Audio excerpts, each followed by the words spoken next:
Sio, saya Ale dan ini Bicara Saham. Kali ini kita akan membahas emiten yang bergerak di bidang produksi tekstil, yaitu PT Sri Rejeki Isman dengan kode emiten SRIL.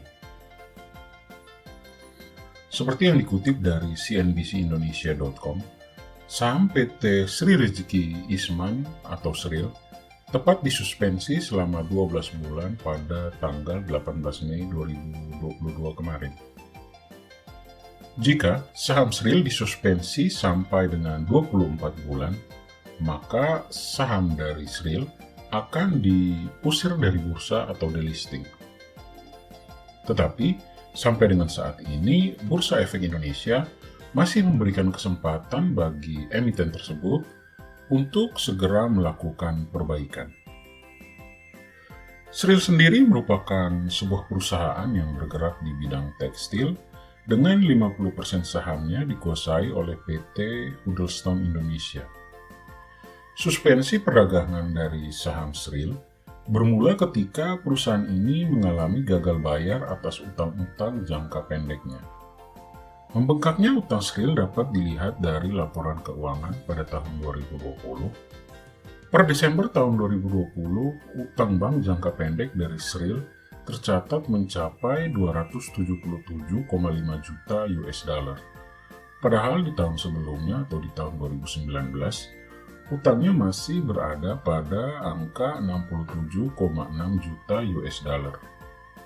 Selain itu, SRIL juga memiliki surat utang jangka menengah atau medium term note senilai 25 juta US dollar. Sedangkan utang bank jangka panjang yang jatuh tempo dalam 1 tahun nilainya adalah 6,2 juta US dollar. Dan dengan gagal bayarnya utang jangka pendek tersebut, SRIL harus menghadapi penundaan kewajiban pembayaran utang atau PKPU. Tidak tanggung-tanggung, proses PKPU ini dihadapi dalam 3 yurisdiksi yang berbeda, mulai dari Indonesia, Singapura, hingga Amerika Serikat.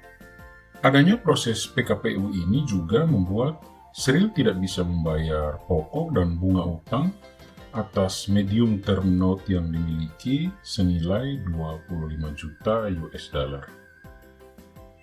Bursa Efek Indonesia kemudian merespon adanya PKPU tersebut dengan melakukan penghentian sementara perdagangan saham dari SRIL di seluruh pasar terhitung sejak sesi pertama perdagangan pada tanggal 18 Mei 2021. Lalu, bagaimana kondisi fundamental SRIL pada saat ini? Yuk kita analisa.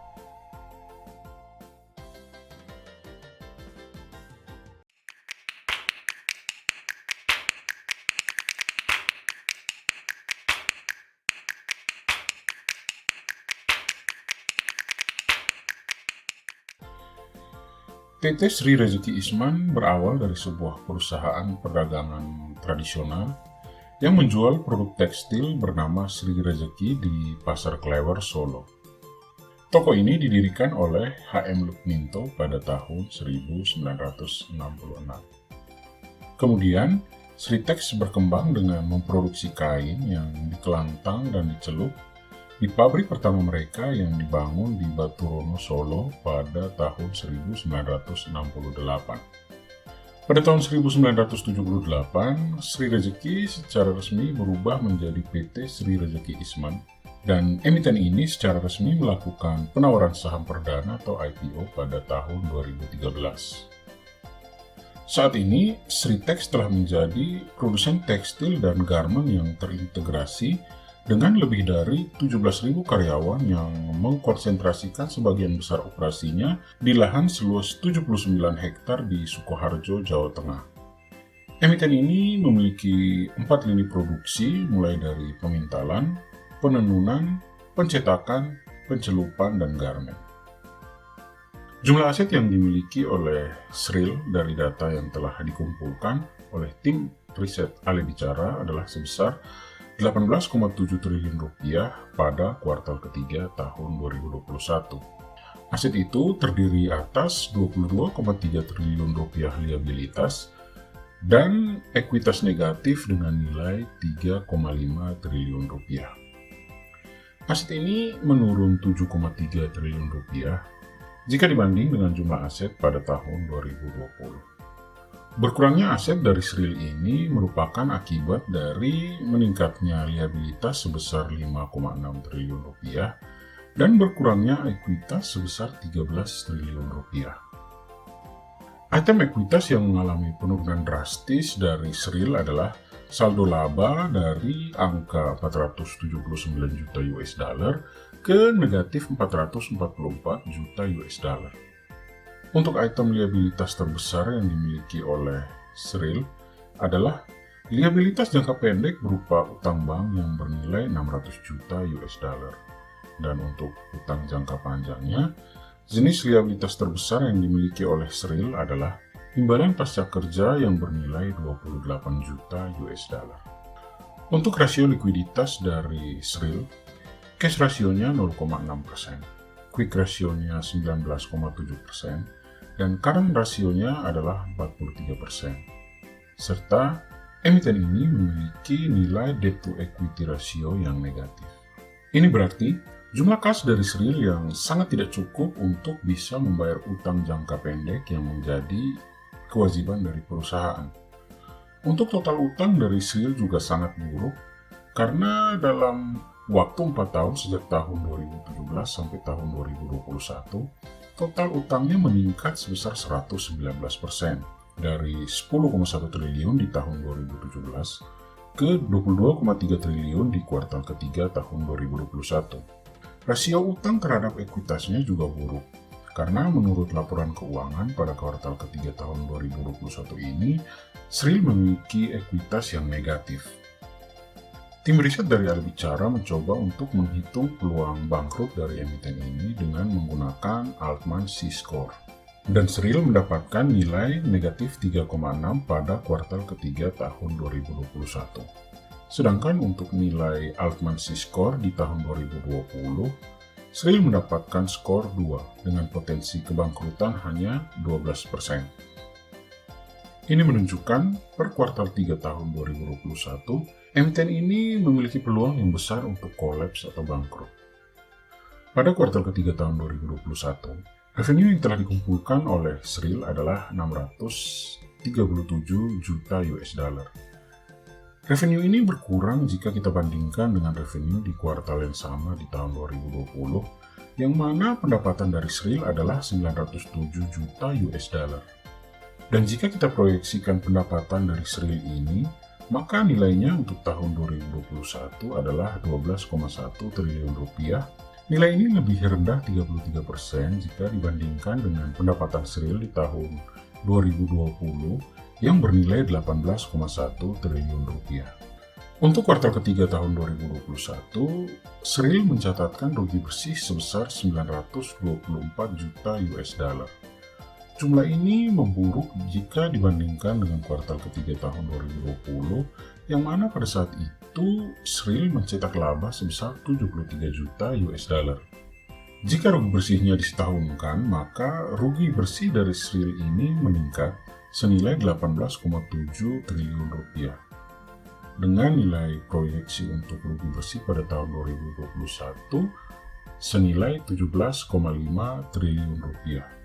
Dibanding dengan laba di tahun 2020 yang nilainya adalah 1,2 triliun rupiah. Untuk arus kas dari Sril pada kuartal ketiga tahun 2021 ini, tercatat aktivitas operasi menghabiskan dana sebesar 453 juta US dollar. Untuk aktivitas investasi, Sril mencatatkan kas sebanyak 5,5 juta US dollar, serta untuk aktivitas pendanaan, Sril menghasilkan cuan sebanyak 338 juta US dollar. Dan aktivitas-aktivitas ini menyebabkan penurunan kas untuk Sril sebesar 109 juta US dollar. Untuk value dari Sril pada akhir kuartal ketiga tahun 2021, ekuitasnya negatif 3,5 triliun rupiah. Harga sahamnya pada 30 September 2021, Rp50 per lembar. Dan perdagangan dari saham ini telah disuspend sejak bulan Mei tahun 2021. Nilai buku atau book value dari Sril pada kuartal ketiga tahun 2021 negatif Rp173 per lembar saham.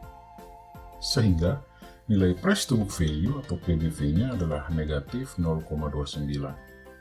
Selanjutnya, kerugian per saham yang diderita oleh Sril adalah Rp860 per lembar saham. Ini mengakibatkan nilai price to earning ratio adalah negatif 0,06.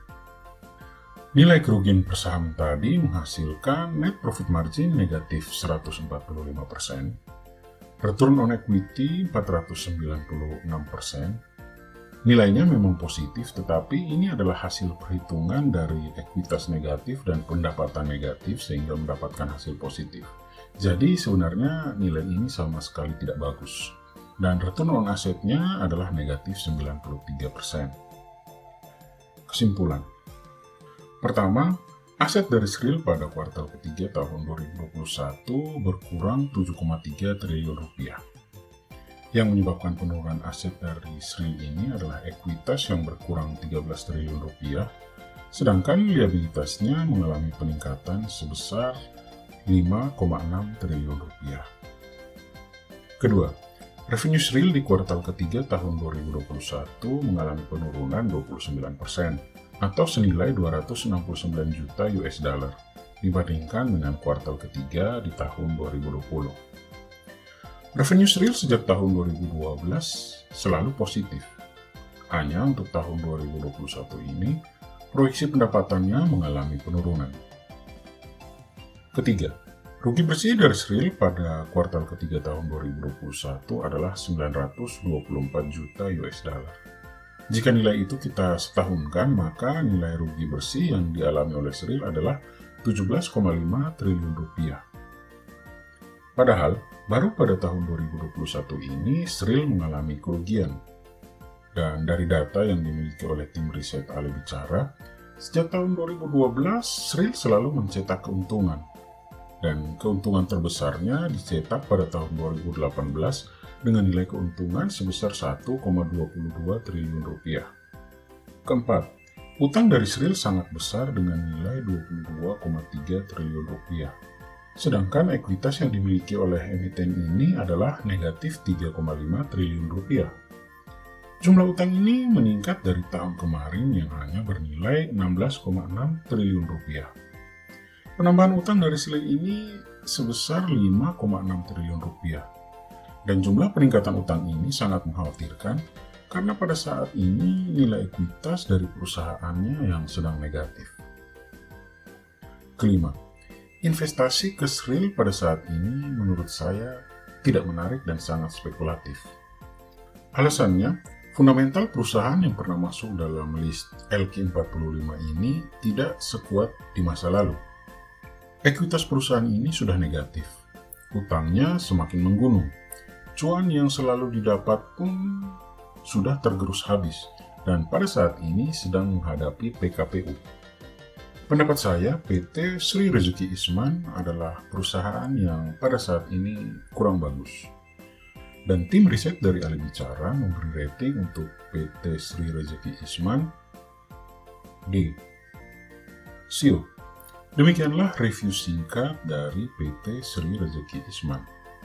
Review ini memiliki tujuan untuk memberi pertimbangan dalam melakukan investasi.